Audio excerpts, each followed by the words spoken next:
Good morning बच्चों। आज हम क्लास 10th का मैथ्स का चैप्टर ट्रिग्नोमेट्री करेंगे। इसमें हमारी वर्कशीट नंबर है 33। इससे पहले वाली वर्कशीट 32 में हमने बता दिया था कि कितनी ट्रिग्नोमेट्रिक रेशोज़ होती हैं। 6 त्रिकोणमितीय अनुपात 6 होते हैं। कौन कौन से रिकॉल कीजिए आप?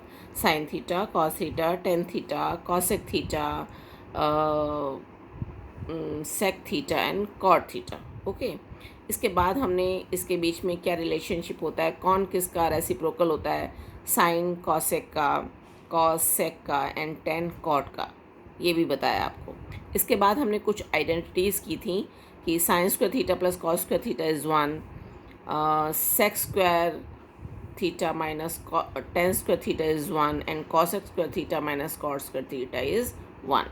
और उससे रिलेटेड हमने कुछ सम्स भी किए थे। तो आज हम ट्रिग्नोमेट्रिक रेशियोज़ की with reference to angle 30 degree, 45 degree and 60 degree क्या वैल्यूज़ होती है, इसके लिए हम एक ट्रिग्नोमेट्रिक टेबल बनाते हैं।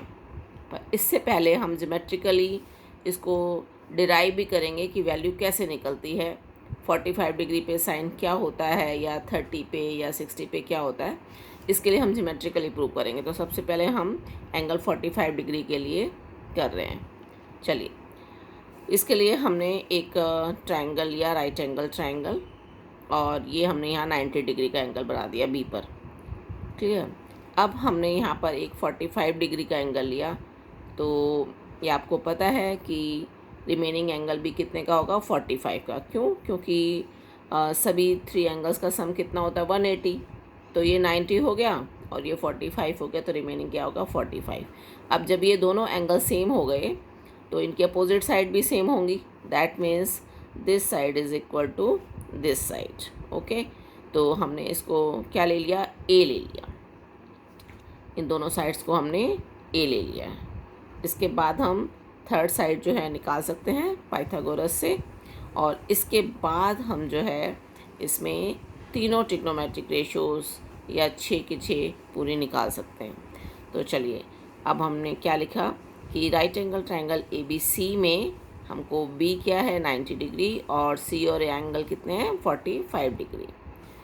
45 डिग्री होने से दोनों एंगल बराबर हैं, तो उनके अपोजिट साइड भी बराबर हो गई। तो उसको हमने क्या लिया? ए।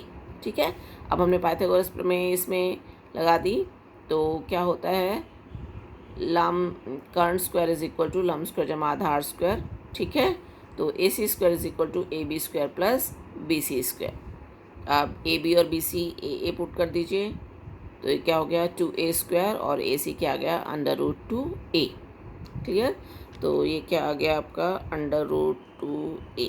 ये वाली साइड आ गई आपकी। ठीक है। अब जो है साइन 45 क्या होगा? p/h होता है।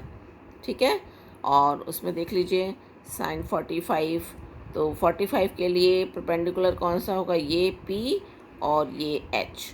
ठीक है। तो वैल्यूज़ क्या हुई? a/√2a। ये हमने लिखा a/√2a, ए से कैंसिल हो गया, तो ये क्या आ गया? 1/√2।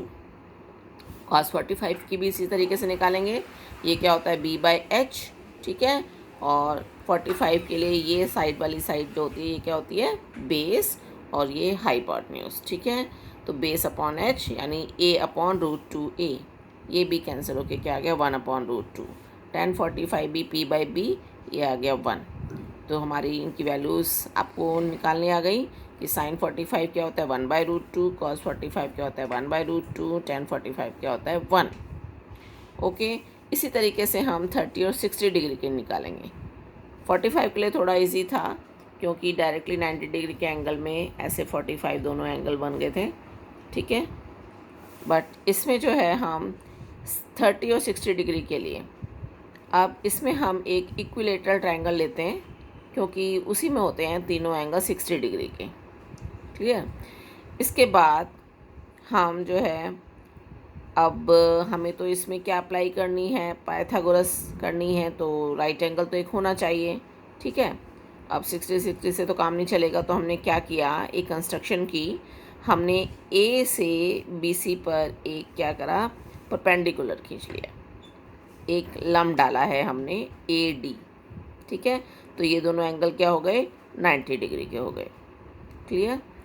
अब हम इसमें इन दोनों एंगल्स में ट्रायंगल्स में क्या कहते हैं, कॉन्ग्रुएंसी देखते हैं कि कॉन्ग्रुएंट हैं या नहीं, ताकि हमारे ये एंगल भी निकल सकें या साइड हमें पता चल सकें। ठीक है, चलिए, तो राइट एंगल ट्रायंगल बन गया क्योंकि हमने परपेंडिकुलर लिया था।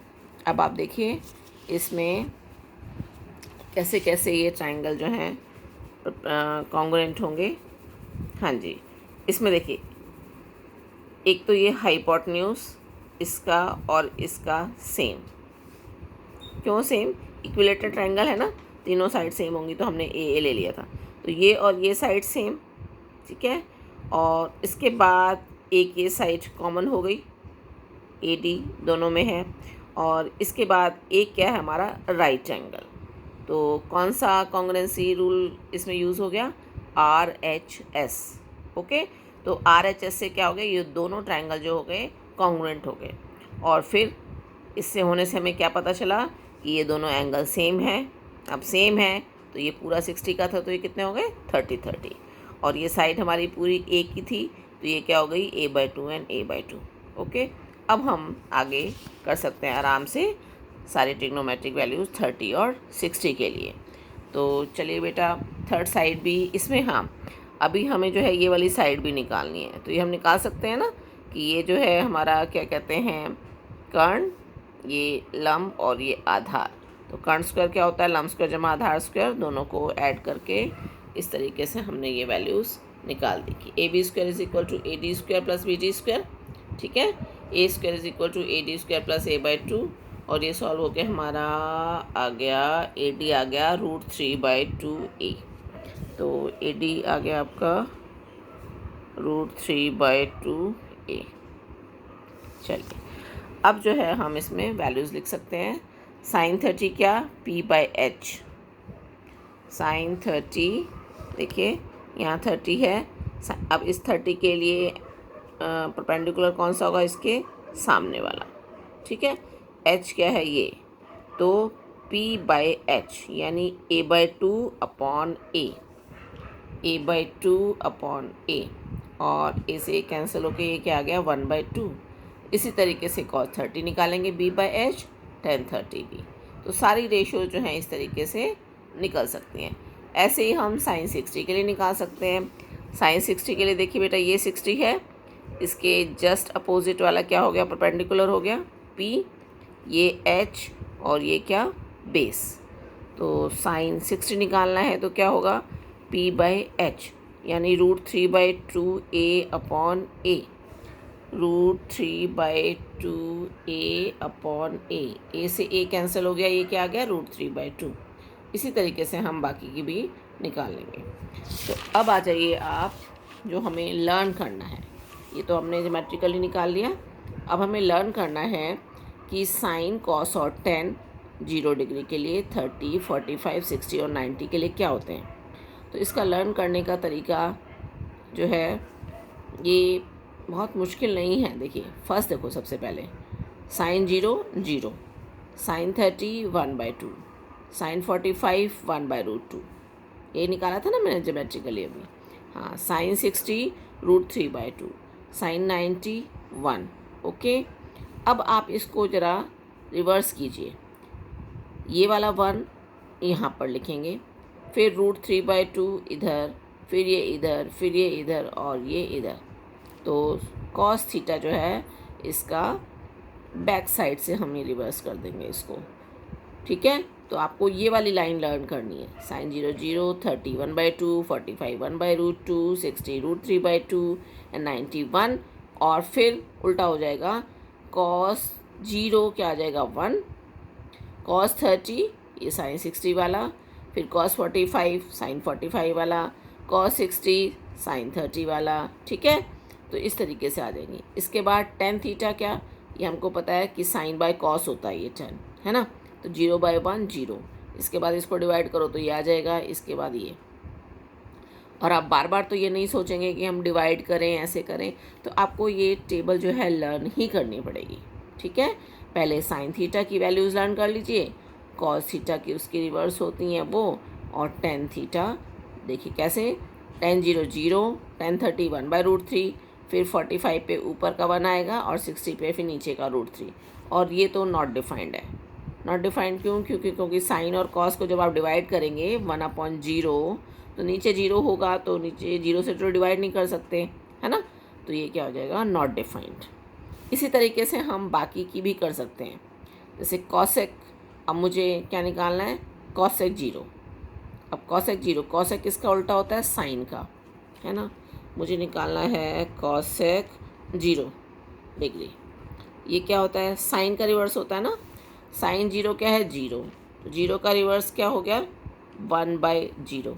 और 1/0 तो क्या हो गया? Not defined. ठीक है, तो हमें पता चल गया। ऐसे ही हम कुछ भी निकाल सकते हैं। मान लीजिए कॉसेक 60 निकालना है, कॉसेक 60 निकालना है। ये किसका रिवर्स होगा? साइन 60 का। साइन 60 आप टेबल में देखिए, साइन 60 क्या है? √3/2। तो इसका उल्टा क्या हो जाएगा? 2/√3। क्लियर? ऐसे ही हम सेक और कॉट भी निकाल सकते हैं। तो हमें मेनली क्या याद करना है? ये वाली टेबल याद हो जाएगी ना बेटा? हाँ जी। चलिए, इसके बाद हम देखते हैं क्वेश्चन जो है वर्कशीट का नंबर 1 क्वेश्चन क्या था? राइट ट्रू और फॉल्स। हमें दिया हुआ है sine 60 is equal to cos 30, और हमें बताना है कि ये क्या है, ट्रू है कि फॉल्स है। तो बस हमें तो वैल्यूज़ देखनी है। साइन 60 क्या होता है? √3/2। और कॉस 30 क्या होता है? कॉस 30 देखिए √3/2। तो बोथ आर सेम। ठीक है, तो ये क्या हो गया? ट्रू। इसके बाद B part, sine 45 is equal to cos 45। देख लीजिए टेबल में, बहुत इजली दिख रहा है। साइन 45 1/√2, कॉस 45 भी 1/√2 है, तो अगेन ट्रू। इसके बाद सी पार्ट पे आइए, tan 60 is equal to cot 60 है या नहीं? tan 60 देखिए क्या है? √3। अब कॉट 60 क्या होगा? इसका रिवर्स होगा, है ना। तो सेम तो होगा नहीं, रिवर्स कर दिया तो 1/√3 आया, तो ये क्या है? False. Next, cosec 30 is equal to cot 30। Cosec 30 किसका? साइन 30 का अपोजिट। साइन 30 क्या है भाई? 1/2। तो ये क्या आ गया? 2। ठीक है, और कॉट 30 किसका अपोजिट? tan 30 का। tan 30 क्या? 1/√3, तो ये क्या हो गया? √3। तो 2√3 तो इक्वल नहीं है, तो ये क्या हो गया? फॉल्स। ओके, चलिए अब सेकंड क्वेश्चन पे आइए। हाँ जी, सेकंड क्वेश्चन क्या कह रहा है कि in right angle triangle ABC, right angle at B, AB is 5 and ACB is 30 degree. आपको एक साइड दी हुई है, एक एंगल दिया हुआ है, and determine the length of the sides BC and AC, है ना। इससे पहले वाले क्वेश्चंस में हमें क्या दिया होता था कि साइड्स दी हुई होती थी, 2 साइड्स दी होती थी, तीसरी हम निकालते थे, और उसके बाद हम एंगल्स की के हिसाब से साइन कॉस निकालते थे। ठीक है, अब हमें जो है एंगल दिया हुआ है, एंगल दिया हुआ है, एक साइड दी हुई है, हमें रिमेनिंग दोनों साइड निकालनी है। तो देखिए एंगल कौन सा दिया हुआ है? 30।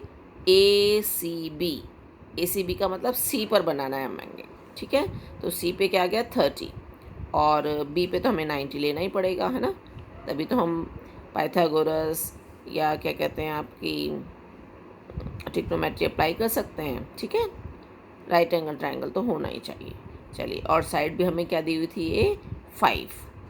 अब हमें क्या निकालनी है? एक तो निकालनी है BC और एक निकालनी है AC।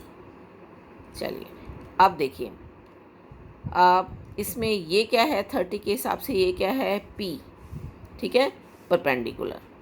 और ये क्या है? H, और ये क्या है? B। तो आप इसमें कुछ ऐसा नहीं है कि आपको साइन यूज़ करना है कि tan यूज़ करना है, हमें ये देखना है कि कौन सी चीज़ गिवन है, उसका तो ज़रूर यूज़ करना है ना। P गिवन है ना। अब P वाला कौन सा फॉर्मूला होता है? एक तो होता है साइन थीटा, वो क्या होता है? P/H।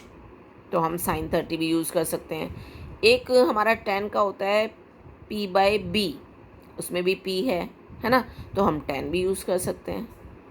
क्लियर? तो हमने tan यूज़ कर लिया कि tan थीटा P/B, ताकि हमारा 5 जो गिवन है वो यूज़ हो जाए, और जो हमें निकालना है साइड वो भी, कि हमें साइड निकालनी है ना। ठीक है, ये P और ये B, तो tan थीटा P/B। tan 30 फिर क्या हुआ? P क्या है? 5, और B तो हमें निकालना है BC, यहाँ मैंने BC लिख दिया। ठीक है, अब tan 30 मुझे टेबल से लिख लेना है। tan 30 जो है टेबल में अभी हमने लिखा था, देखिए tan 0 0, 30 पे 1/√3, तो ये क्या आ गया? 1/√3, 5/BC, और ये इधर क्रॉस मल्टीप्लिकेशन होके BC इधर आ गया और 5√3 इधर। तो बी सी की वैल्यू क्या आ गई 5√3 सेंटीमीटर। ओके, अब हमें ए सी निकालना था। तो ए सी के लिए अब हमारे पास ये साइड आ चुकी है, ये कितनी आ चुकी है 5√3। ओके, अब जो है हमें ऐसे यूज़ करना है। अब देखिए, हम चाहें तो एंगल वाले से करें, है ना, और चाहे तो हम अगेन पाइथागोरस लगा के ये वाली थर्ड साइड निकाल सकते हैं, मर्जी है आपकी, ठीक है। तो मेरे ख्याल से एंगल वाला आपको ज़्यादा इजी लगेगा। तो ये क्या है P और ये है H। अब P और H किस में यूज़ होते हैं, साइन में, है ना। तो साइन 30 लगा दीजिएगा। तो साइन 30 P/H, साइन 30 की वैल्यू टेबल से रख देंगे। P और H में से क्या गिवन है, P5 गिवन है, AC ऐसे लिख दिया। इसके बाद अगेन क्रॉस मल्टीप्लिकेशन और AC क्या आ गया 10 सेंटीमीटर। ओके, चलिए आप नेक्स्ट क्वेश्चन पे आइए। हाँ जी, find all the trigonometric ratios of for the following triangle. तो एक आपको ट्राइंगल दिया हुआ है, ठीक है, और हमने सारी ट्रिग्नोमेट्रिक रेशियोज 6 के 6 पूरी निकालनी है।